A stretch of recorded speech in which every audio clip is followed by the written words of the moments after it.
The Super Bowl. It's the biggest stage in American entertainment.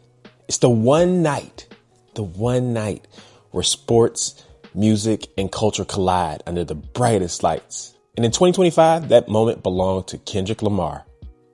But the second Kendrick stepped on that stage, draped in symbolism, unapologetically black, delivering a performance that wasn't just entertainment, but just still a message. MAGA America lost its mind. The MAGA meltdown was immediate, predictable, and honestly, pathetic. Fox News anchors were crying on air. Twitter, or X, whatever it's called now, was flooded with angry, pearl-clutching pundits claiming the performance was divisive, ghetto, the worst halftime show in history. Why? Because Kendrick Lamar, a Pulitzer Prize winning, Grammy dominating, internationally revered artist, dared to tell a truth that MAGA America, isn't ready to hear. But what does America do when black people use their voices on a national stage? Well, it panics, it lashes out, it calls for a return to real entertainment. We've seen this play out before, but what MAGA fails to realize is that their reaction is the performance. The outrage over Kendrick's Super Bowl show only proves his point. They don't hate the performance. They hate the message. And even more than that, they hate that they have no control over it. So in today's video, I'm going to break this all the way down. The MAGA meltdown over Kendrick Lamar's Super Bowl performance. Like I said, from the moment Kendrick stepped on that stage, the backlash was inevitable. Let's look at the receipts. Matt Walsh called it easily the worst halftime show we've ever seen. Benny Johnson, a man who looks like he's permanently stuck in Tucker Carlson cosplay, labeled it a DEI halftime show. So did Kid Rock, and called Kendrick a mumbling satanic cultist. Lauren Boebert tweeted, "Tell me I'm not the only one needing subtitles for this." Clay Travis, who somehow still thinks he's relevant, said, "Most people don't even know these songs." Robert Davi, this was good, a washed up Hollywood has-been. He went on a racist tirade about how we need to lift the streets and teach kids about jazz instead of this ghetto crap. Let's pause there for a second. I love jazz. I love blues. But what exactly is this obsession with jazz whenever black artists do something that makes MAGA conservatives uncomfortable? It's the same old dog whistle. They don't want black art to evolve. They don't want it to be disruptive. They don't want it to tell any uncomfortable truths. They want it safe. They want it sanitized. And most importantly, they want it controlled. They don't actually care about jazz. They want black artists to stay in their place. And I love it. Kendrick Lamar didn't. And I love it too, because that's why they're mad. So for years, MAGA conservatives screamed, "Keep politics out of sports. We just want to watch the game." But it's funny because that's not what actually happens. I mean, to be honest, we're tired of all this. I mean, hey, keep politics out of it, but they inject politics into everything. These same people had no issue when Kid Rock wore an American flag poncho and shouted about patriotism. Toby Keith performed at Super Bowl singing about putting boots in people's butts. The NFL draped entire performances in military propaganda, complete with fighter jet layovers. But Kendrick Lamar, too political, too radical, too ghetto. They don't actually have a problem with politics and entertainment. Look at Donald Trump being at the game. They have a problem with black politics and entertainment. So, let's also talk about what Kendrick actually did on that stage and the symbolism associated with it. Samuel L. Jackson as Uncle Sam. Still genius every time I think about it. Samuel L., the voice of America, literally telling Kendrick, tighten up. Don't be too loud. Don't be too ghetto. A perfect embodiment of how America polices black expression. The American flag formed by black dancers. Genius. A visual metaphor for how black people built this country, but are still treated as outsiders. And when Kendrick stood in the middle, the flag split apart because America loves black culture. America hates black resistance, though. And then, you also got the not like us moment. Classic. Kendrick let the world know he wasn't backing down. Even Serena Williams, who dated Drake, danced to the song. She's been dissed by Drake. I mean, that was a clear message to Drake, but also to the world. Not like us. The colors of the dancers' outfits, those weren't random. They represented gang colors, a nod to unity over division within America. But of course, MAGA saw this and said, nah, thug culture. Everything about Kendrick's performance was designed to expose America's contradictions, and it worked perfectly. The best part about this to me was Kendrick knew exactly what would happen. He knew they would call him ghetto. He knew they would say that this isn't real music. He knew that they would claim it was too political. And that's why Samuel L. Jackson literally said those exact words during the show. They followed the script he wrote for them. Wow, just still amazing. And this isn't the first time we've seen it. Muhammad Ali, he was vilified for speaking out against racism. Colin Kaepernick was blacklisted for kneeling. Beyonce was slammed for her Formation halftime show. Remember that? Public Enemy, NWA, and even Tupac were demonized for rapping about real issues. The pattern never changes. Black resistance will always be met with white panic. White MAGA panic. Now, Kendrick Lamar, he didn't just rap at the Super Bowl either, he did rap. But he took up space, and that is terrifying to the people who think black art should only exist on their terms. The fear isn't about the music.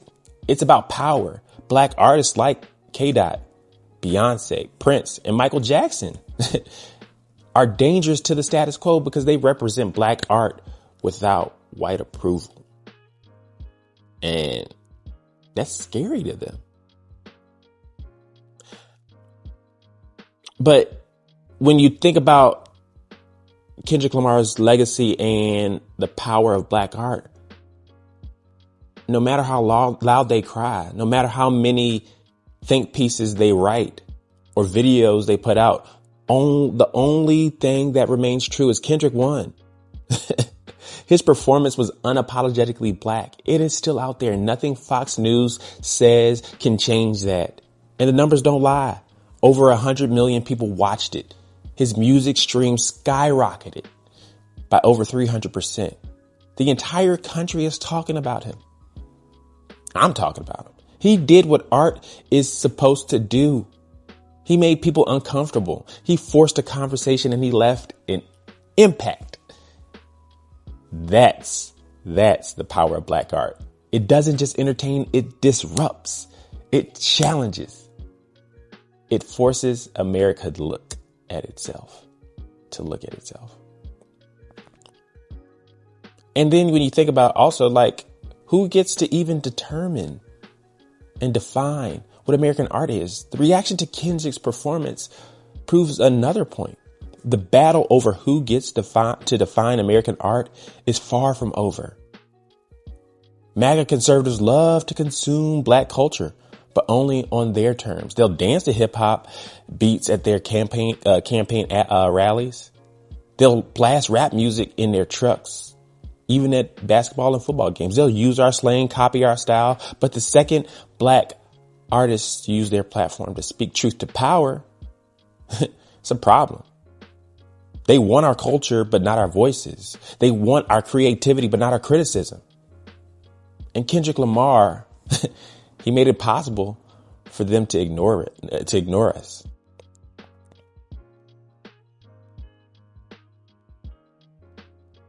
So I really don't care how loud they cry.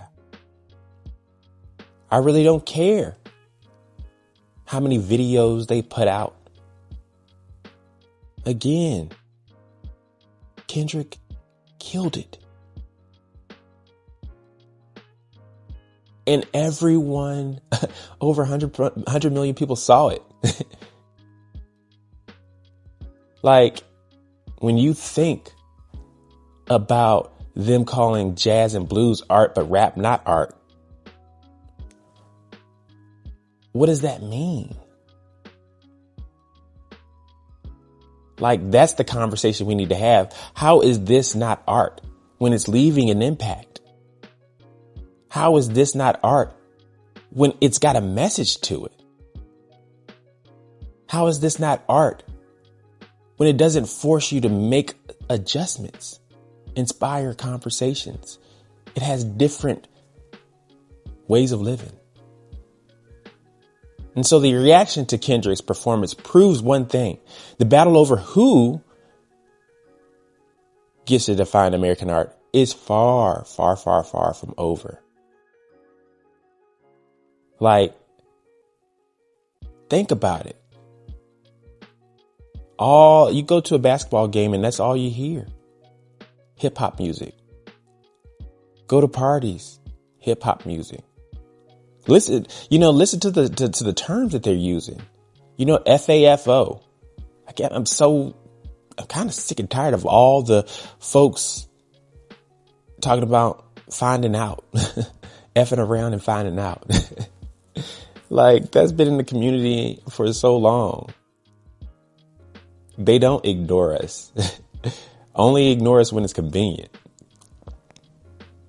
And so, when we talk about the future of black expression, talk about the backlash to Kendrick's Super Bowl performance, and it's not new. It's just history repeating itself. They feared James Brown. They feared Nina Simone. They feared Malcolm X. They feared Muhammad Ali. All black entertainers. They want black entertainment, but without black empowerment. But guess what? Kendrick Lamar said, we don't need your approval. We'll let you cry. We'll let you whine. We'll let you expose yourselves for who you are. Because at the end of the day, we win. Kendrick won. And there's nothing they can do about it.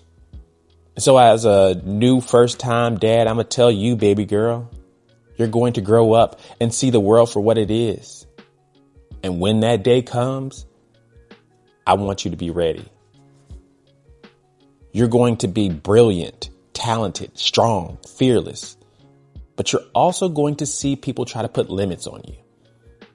People will try to tell you who you should be, how you should act, what you should say, and when you should say it.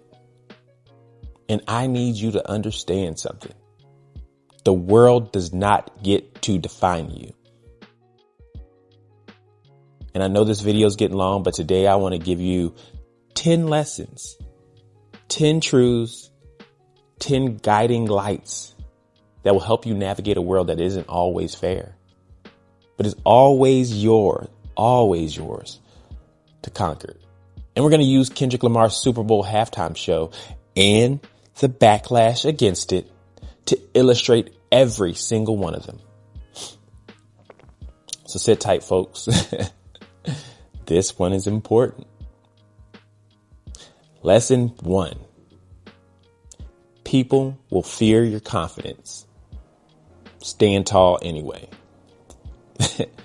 Kendrick Lamar, all 5'5", 5'6" of them, stood on the biggest stage in the world and said, I am here. I am black. And I am unapologetically myself. And what happened? The world panicked. That's what happens when a black person moves with confidence.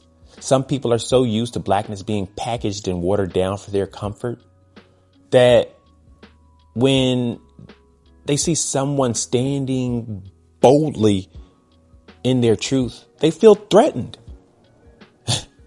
This isn't just about Kendrick. It's about you. One day, you're going to walk into a room full of people who don't expect you to own your space. Guess what? Mark my words. They're going to try to shrink. They're going to try to shrink you. And you'll know what you need to do. I will have taught you that you need to stand tall anyway. Look them in their eyes, speak with clarity, move with confidence, be undeniable. Because the moment they sense you doubt yourself, they will use it against you. And that brings me to lesson number 2. They will pretend they don't understand you. Keep speaking anyway. Did you notice how every single MAGA pundit suddenly forgot how to understand English the moment Kendrick rapped?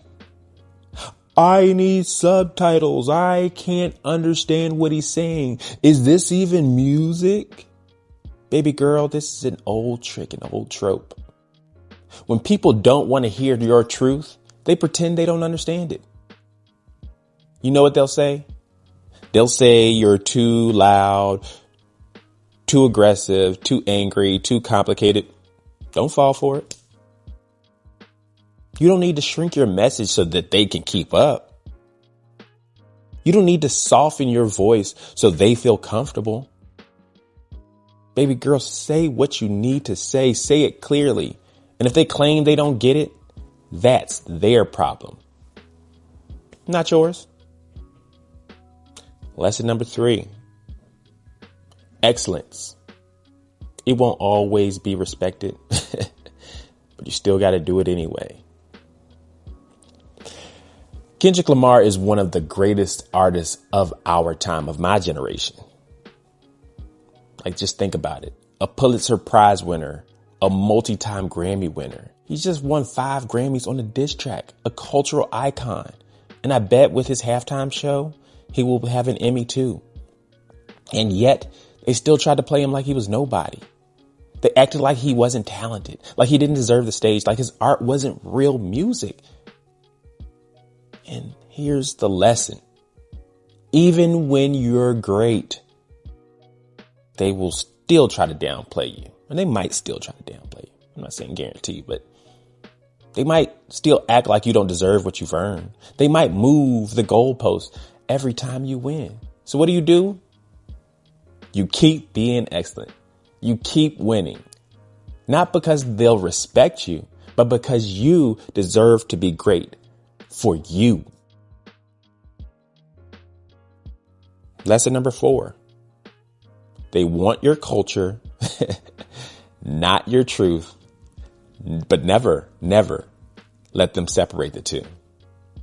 Oh, believe me, MAGA loves them some hip hop beats. Y'all gonna make me lose my mind. You think they blast it at their rallies. They'll remix it into their TikToks. Oh my gosh. They'll use it in their commercials. But the second a black artist uses hip hop to tell the truth, they lose their minds. Here's the truth, baby girl. They will love what you create, but hate where it comes from. They will try to separate your genius from your identity. They will want the flavor, but not the struggle. And like I said, Do not let them. Your culture is not a costume for them to borrow. Your voice is not a feature on their playlist. They take what they want. Or at least they try to. So you protect what's yours so that they can't. Lesson 5. They will try to tell you what blackness is. Define it for yourself. Did you notice how some of these critics kept saying Kendrick's show was too ghetto, but then they turned around and said jazz was real black art? This is the game they play. They want to decide which parts of blackness are respectable, which parts are acceptable, which parts are marketable. And then they try to figure out which parts are not. If you think about it, they want to be the gatekeepers of your identity. But guess what, baby girl? They don't get a say. Don't forget that. Your blackness is yours. If you want to wear braids and locks in a business suit, that's black excellence. If you want to rap and read Shakespeare, that's black brilliance. If you want to be a scientist who listens to trap music, that's black genius. You define you. And nobody, not a politician, not a corporation, not some Fox News anchor, gets to do it for you. Lesson number 6. When you speak truth to power, they will call you divisive. Kendrick's performance wasn't just music. It was a statement. And what did they say? This is too divisive. We don't need this at the Super Bowl. Why bring race into it? These are the same people who celebrated when Donald Trump decided he was going to the Super Bowl. But when they do that, we know that this is what always happens when you tell the truth. The people who benefit from the lie will call you the problem for exposing it. And never forget this. Silence only benefits those in power. So when they tell you to keep things light or to not bring race into it, that's your cue to speak even louder. Lesson 7. Oh my goodness. They will call you emotional for caring, but they're the emotional ones. Just classic projection. Look at how MAGA reacted to a 12.5-minute performance. Grown men were crying on TV. Pundits were screaming about ghetto culture. Twitter turned into a full-blown therapy session for MAGA conservatives. Yet these are the same people who tell black women that they're too emotional when they speak up. They're too loud. Baby girl, here's the truth. It's not that you're too emotional. It's that your emotions make them uncomfortable. Never let anyone gaslight you into thinking that caring deeply is a weakness. Your emotions, they're fuel. Lesson 8. You're not here to make them comfortable, though. Oh, man, that was one of the biggest lessons from it. If Kendrick had gone on stage and rapped about parties, money, and cars, MAGA wouldn't have had a problem. But he spoke truth, and he spoke that truth to power. And the truth is not here to make them comfortable. And neither are you. Don't live your life trying to soften your edges for them. You weren't made to fit into their world. You were made to change it. Lesson 9. You will face pushback. You will face pushback from your own people. Stay focused. Not all backlash came from white MAGA conservatives. Some black voices were quick to say it as well. This isn't the right time. This isn't the right place. Why? Why bring all this negativity? And you're going to face this too, baby girl. Sometimes the people who look like you will be the ones telling you to shrink, to blend in, to not rock the boat. Trust me, I've heard it. But here's what you need to remember. Their fear is not your burden. Stay focused, because the people who challenge the system always get resistance. even from their own. And lesson 10, your presence is power. Don't dim your light. Kendrick did not just perform, he owned the moment. And that's what scared them the most. You're going to walk into rooms where they don't want you. You're going to take up space in places they thought was theirs. You're going to make some people uncomfortable just by existing. But don't ever dim your light to make them feel better. Your presence is power. Own it. Use it. Stand in it. Because when you do, they have no choice but to see you. So baby girl, be bold, be brilliant, be unapologetically you. The world is going to try to box you in. Don't let them. Because if Kendrick's performance taught us anything, it's this. Black truth is powerful. Black art is revolutionary. And black girls, they shake the doggone room. Peace.